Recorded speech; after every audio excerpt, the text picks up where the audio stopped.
मई 2023 से 50,000 से ज्यादा लोग मणिपुर में अपने घर से बेघर हो चुके हैं। सिर्फ इतना ही नहीं, सरकारी डेटा ये कहता है कि 150 से ज्यादा लोगों की जान जा चुकी है। एक टाइम पर ज्वेल ऑफ इंडिया कहा जाने वाला स्टेट आज एक बैटल ग्राउंड बन चुका है। मणिपुर के अंदर जातीय हिंसा एक ह्यूमैनिटेरियन क्राइसिस बन चुकी है और एक सिविल वॉर यानी कि गृह युद्ध की स्थिति मणिपुर की सड़कों पर देखने के लिए मिलती है। 4 मई 2023 की वो घटना आज भी आपको याद होगी, जब मणिपुर की सड़कों पर दो कुकी जनजाति की महिलाओं को नग्न करके सरेआम घुमाया गया था। और ये वीडियो इस घटना के 2 महीने बाद वायरल हुआ था। पूरे देश का सर शर्मिंदगी से झुक गया था। और जब लोकल पुलिस से इस बारे में पूछा गया तो रिपोर्ट्स ये कहती हैं कि पुलिस ने बहाना ये लगाया था कि उस वक्त गाड़ी की चाबी काम नहीं कर रही थी। क्या किसी भी स्टेट मशीनरी का इतना भयानक फेलियर का एग्जाम्पल आपने कहीं भी देखा है? सवाल उठना स्वाभाविक है कि आखिरकार सरकार कुछ क्यों नहीं कर रही है, क्योंकि हालात यहां तक पहुंच गए हैं कि मणिपुर के वायलेंस में रॉकेट्स को एज अ वेपन इस्तेमाल किया जा रहा है। लोकल पुलिस क्लूलेस है और एनएसजी की हेल्प यहां पर मांगी गई है, ऐसा टाइम्स ऑफ इंडिया ने रिपोर्ट किया था। दोस्तों, मणिपुर में आखिर हिंसा का ये जो घाव है, ये नासूर कैसे बन गया और सिचुएशन आउट ऑफ कंट्रोल कैसे हो गई, आज इस पर चर्चा करेंगे। आज ही के न्यूज़पेपर में ये खबर आई है कि मणिपुर के उन हिस्सों में जहां पर असफा लागू नहीं था, सरकार के द्वारा armed forces special power act लागू कर दिया गया है। यानी कि सरकार ये स्वीकार कर रही है कि सिचुएशन आउट ऑफ कंट्रोल हो चुकी है। आखिर मई 2023 का ये मामला अभी तक संभला क्यों नहीं है? और मणिपुर में जो जातीय हिंसा के बीज हैं, क्या ये अभी दिखाई देते हैं या फिर ये भारत की आजादी से पहले से भी चला आ रहा मामला है और ये लगातार भारत सरकार की फेलियर का एक जीता जागता एग्जाम्पल है? इन सारे पॉइंट्स पर आज डिस्कशन यहाँ पर करेंगे। दोस्तों, अगर हम मणिपुर की बात करें तो अपनी सांस्कृतिक विरासत के लिए ये राज्य जाना जाता है। यहाँ पर 3 जनजातियां आपको प्रमुख रूप से मिल जाएंगी, मैती, कुकी और नागा। दरअसल इन तीनों ही जनजातियों की अपनी जो एथनिक आइडेंटिटी है वो काफी ज्यादा अलग है और इसीलिए यहाँ पर ये जो बेसिकली ग्रुप्स हैं आपस में बटे हुए रहते हैं। लेकिन हमें दरअसल पहुंचना होगा हिस्टोरिकल बैकग्राउंड में। अगर हम एंशियंट टाइम की बात करें तो जो मणिपुर है इसको दरअसल मैती किंगडम माना जाता था। ब्रिटिश टाइम के दौरान ये दरअसल एक प्रिंसली स्टेट बन गया था 1891 में। और बाद में दरअसल जब भारत आजाद हुआ तो मणिपुर भारत में एक यूनियन टेरिटरी के रूप में शामिल हुआ और इसके बाद एक फुल फ्लेज स्टेट का दर्जा इसको दे दिया गया था।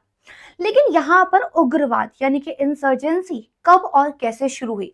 दरअसल मणिपुर में उग्रवाद शुरू हुआ 1960 के दशक में।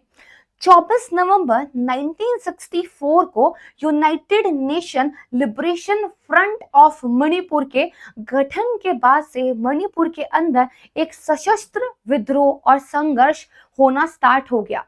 इसके अलावा एक और मणिपुरी आर्म्स अलगाववादी समूह रिवोल्यूशनरी पीपल्स फ्रंट और साथ में इसकी एक और शाखा पीपल्स लिबरेशन आर्मी, इनका भी गठन यहाँ पे हुआ। और 1976 से अगर आप देखोगे तो आरपीएफ और पीएलए जो है दरअसल इनके द्वारा यहाँ पर लगातार हिंसा की जाती रही। ये वही दौर है जब भारत का चीन के साथ जो रिश्ते थे वो खराब थे। ये वही दौर है जब भारत और चीन का युद्ध देखने के लिए मिला था। कहा जाता है इसी टाइम पर माओवादी गुरिल्ला युद्ध में इन आर्म्ड संगठन्स को चीनियों के द्वारा ट्रेन किया गया था। और इन दोनों ही संगठनों का तथाकथित उद्देश्य ये था कि दरअसल मणिपुर के अंदर एक क्रांतिकारी परिवर्तन आना है। लेकिन अगर आप देखोगे तो यहाँ पर इन सारे के सारे संगठनों के बीच में आपस में भी कलह मची हुई थी। फॉर एग्जाम्पल अगर आप देखोगे तो मेइती को रिप्रेजेंट करने के लिए United nation liberation front of Manipur था। नागा को रिप्रेजेंट करने के लिए यहाँ पर बेसिकली आपका नागा सोशलिस्ट काउंसिल था। इसके अलावा आप देखोगे तो यहाँ पर कुकी एक आर्म्ड ग्रुप भी अलग से था। अगर हम इन तीनों ही कम्युनिटी के बारे में बात करें तो जो मेइती है वो यहाँ की दरअसल एक मेजॉरिटी कम्युनिटी है और ये इम्फाल वैली में रहती है। दरअसल पूरी जनसंख्या का 60% हिस्सा मेइती कम्युनिटी मनाती है। अगर हम देखें तो ये कम्युनिटी प्राइमरली हिंदू है और हिस्टोरिकली देखा जाए तो पॉलिटिकल पावर में मेइती कम्युनिटी का डोमिनेंस रहा है। वहीं दूसरी तरफ जो कुकी लोग हैं वो दरअसल हिल्स यानी कि पहाड़ियों में बसे हुए हैं और कुकी लोगों की जो प्रेजेंस है, ध्यान से सुनिएगा, ये केवल मणिपुर तक नहीं बल्कि ये म्यांमार और दरअसल बांग्लादेश में भी है। इनकी जो कल्चरल आइडेंटिटी है वो अलग है, इसीलिए ये जो कम्युनिटी है अक्सर जमीन पर लेकर अपने अधिकार को और पॉलिटिकल रिप्रेजेंटेशन को लेकर ग्रीवियंसेस फेस करती हुई आई है।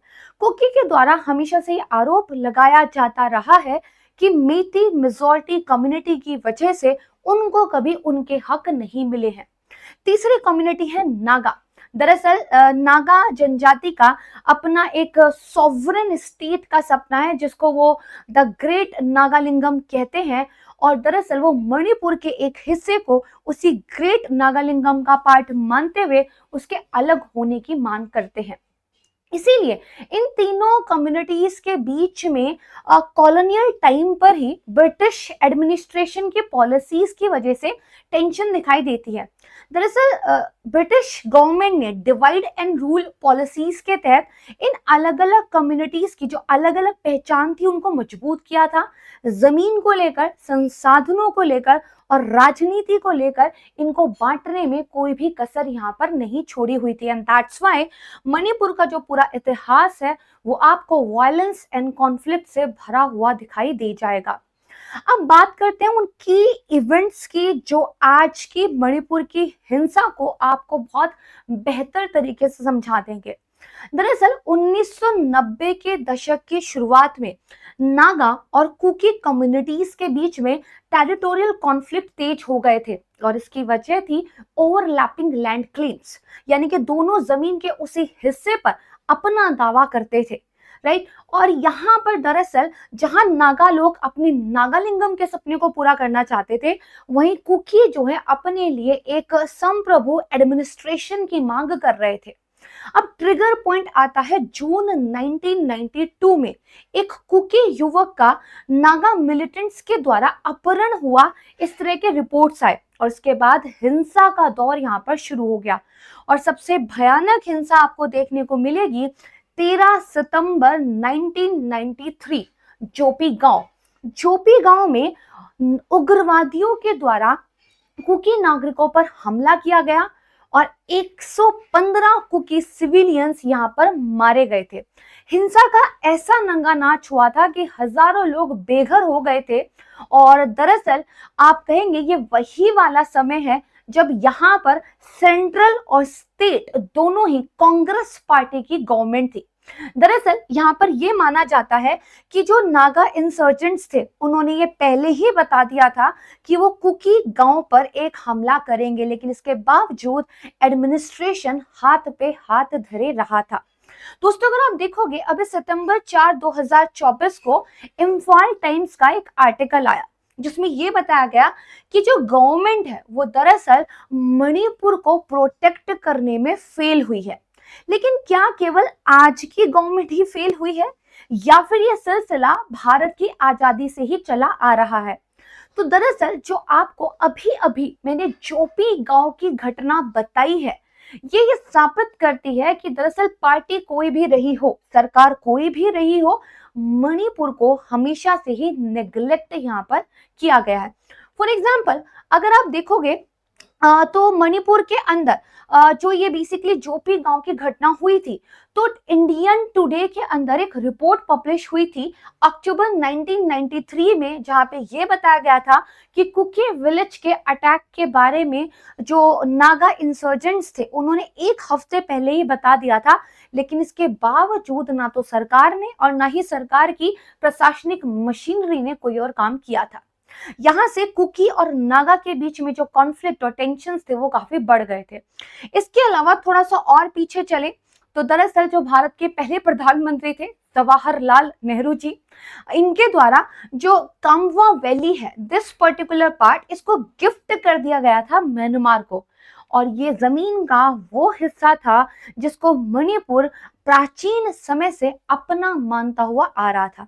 दरअसल इस वैली को म्यांमार यानी कि बर्मा को देने के बारे में नेगोशिएशन ब्रिटिश गवर्नमेंट के टाइम से ही शुरू कर दिए गए थे।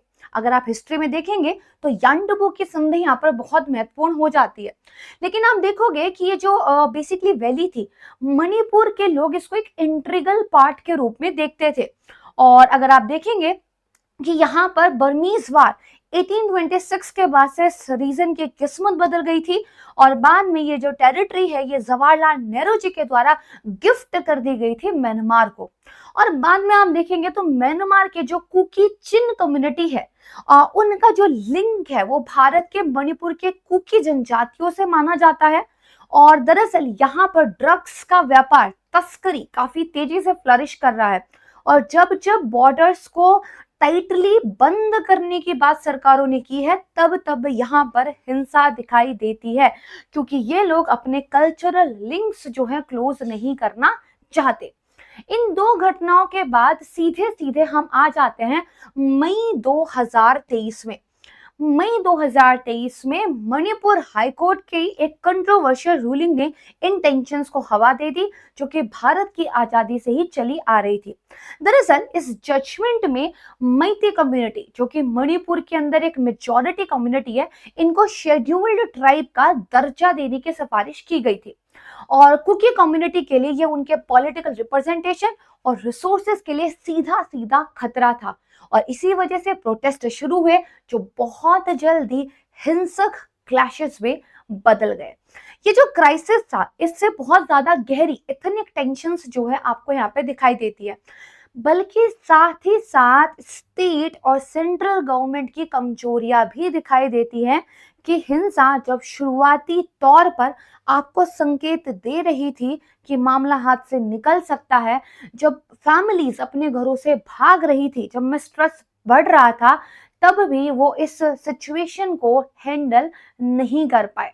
अगर आप देखोगे तो कुकी जनजाति का मानना ये था कि इससे क्या होगा कि जो मैती कम्युनिटी है, जो पहले से ही एक डोमिनेंट कम्युनिटी है, ये उनकी जमीन पर जो है कब्जा कर लेंगे और वो उस जमीन को प्राचीन टाइम से अपने पुरखों की जमीन यहाँ पर मानते हैं। और उसके बाद आप देखोगे तो रॉकेट्स और ड्रोन्स इस हिंसा में आपको इन्वॉल्व दिखाई देते हैं। और यहाँ पर मेती कम्युनिटी की तरफ से ये क्लेम किया गया कि जो कुकी मिलिटेंट्स हैं वो दरअसल सीआरपीएफ के जवानों के ऊपर जो हमला हुआ था उसमें इन्वॉल्व है। यहाँ पर इंटरनेशनल कनेक्शंस भी सामने आ जाते हैं।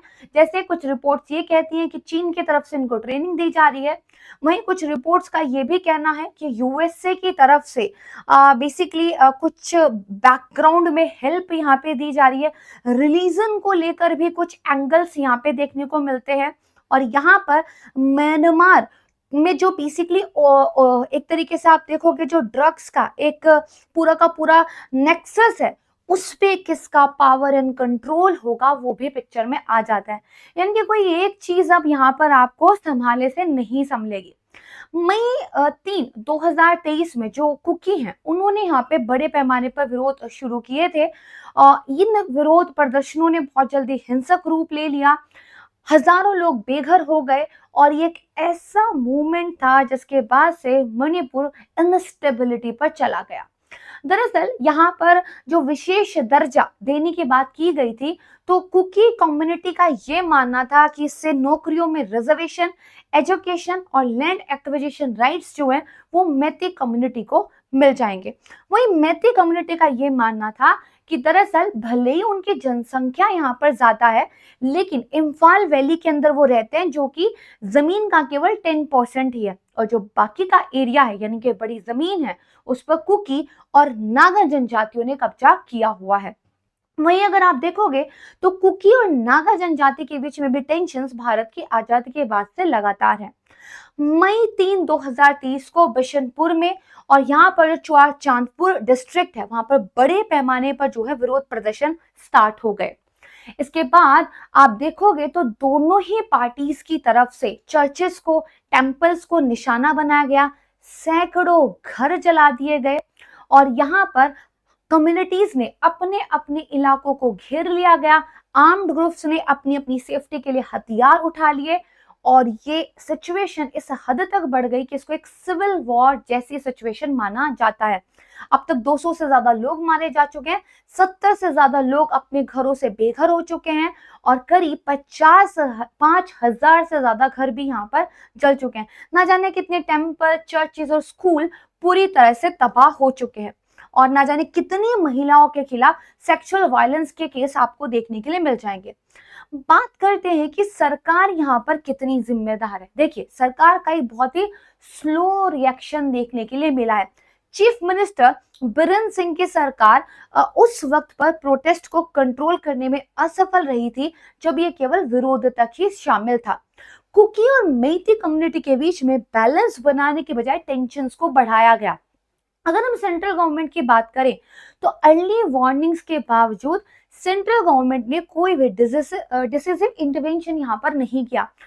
पैरा मिलिट्री फोर्सेस को डिप्लॉय करने में भी देरी की गई। अब ये देरी जानबूझ के थी या फिर यहाँ पर कुछ एडमिनिस्ट्रेटिव डिले था, ये तो सरकार ही जानती है। गवर्नमेंट के स्लो रिस्पॉन्स से जो वायलेंस था वो अनकंट्रोल्ड एस्केलेशन तक पहुंच गया और कुछ क्रिटिक्स का तो ये तक कहना है कि हमेशा से ही नॉर्थ ईस्ट स्टेट्स को नेग्लेक्ट रखा गया है और ये उसी का एक एग्जाम्पल है।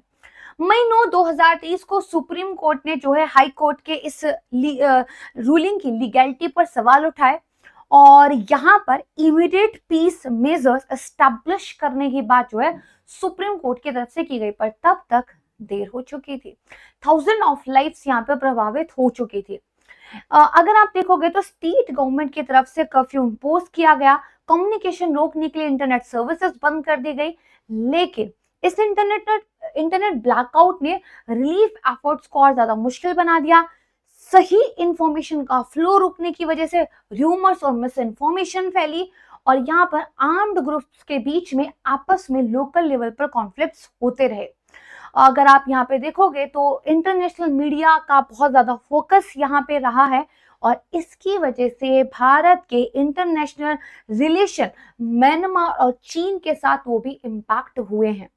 दरअसल यहाँ पर मेइती और कुकी कम्युनिटी की तरफ से कुछ जो बेसिकली इंटरव्यूज दिए गए, मैं उनको कोट करूंगी। हमारे बच्चे डरे हुए थे जब हम जलती हुई सड़कों से भाग रहे थे। हम अपने परिवार के गहने और हमारी यादें वहीं छोड़कर भागे क्योंकि हम केवल अपनी जान बचा सकते थे। ये दिखाता है कि हिंसा किस तरीके से ना सिर्फ उनके घरों को बल्कि उनकी पूरी जिंदगी को तहस नहस कर रही है। यहाँ पर मेइती कम्युनिटी के एक युवक का ये कहना है कि सरकार ने हमें पूरी तरीके से अकेला छोड़ दिया है और कुकी एक्टिविस्ट का पर्सपेक्टिव है कि ये लड़ाई सिर्फ एक लड़ाई नहीं है बल्कि हमारे अस्तित्व का सवाल है। अगर आप देखोगे तो दरअसल जो बीरेन सिंह चीफ मिनिस्टर हैं उनकी लीडरशिप को पहले से इनएडिक्वेट माना गया था।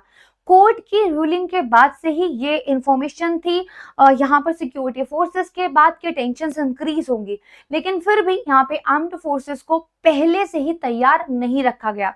बल्कि रिपोर्ट्स ये तक कहते हैं कि टेंशन बढ़ने के 45 डेज के बाद तक भी सेंट्रल गवर्नमेंट की तरफ से कोई भी सिग्निफिकेंट दखल अंदाजी नहीं की गई थी। और यहाँ पर कहीं ना कहीं ये भी कहा जाता है कि अलग अलग पॉलिटिकल पार्टीज का जो वोट बेस है वो अलग अलग कम्युनिटी में है एंड दैट्स व्हाई हर एक पॉलिटिकल पार्टी अपने वोट बैंक को ध्यान में रखते हुए ही बोलती है। जैसे कहा जाता है कि मणिपुर की राज्य सरकार के कुछ नेताओं ने कुकी जनजातियों को लेकर बेहद भद्दी टिप्पणियां की थी, उनको आतंकवादी तक भी बता दिया गया था। यानी कि आप कह सकते हैं कि द ज्वेल ऑफ इंडिया कहा जाने वाला ये राज्य यदि बातचीत कर कर मामले को सुलझाने की कोशिश की जाती तो शायद आज एक आग में नहीं जल रहा होता। आपका इस पूरे मामले को लेकर क्या कहना है मुझे कमेंट सेक्शन में जरूर बताइएगा। एंड अगर आपकी बेसिकली एक डिमांड होगी तो इस पूरे मुद्दे पर एक डिटेल्ड वीडियो, एक पूरा डिटेल्ड एनालिसिस मैं आपके लिए लेकर आऊंगी। तब तक के लिए गर्व से कहिए जय Hind. Thank you so much everyone.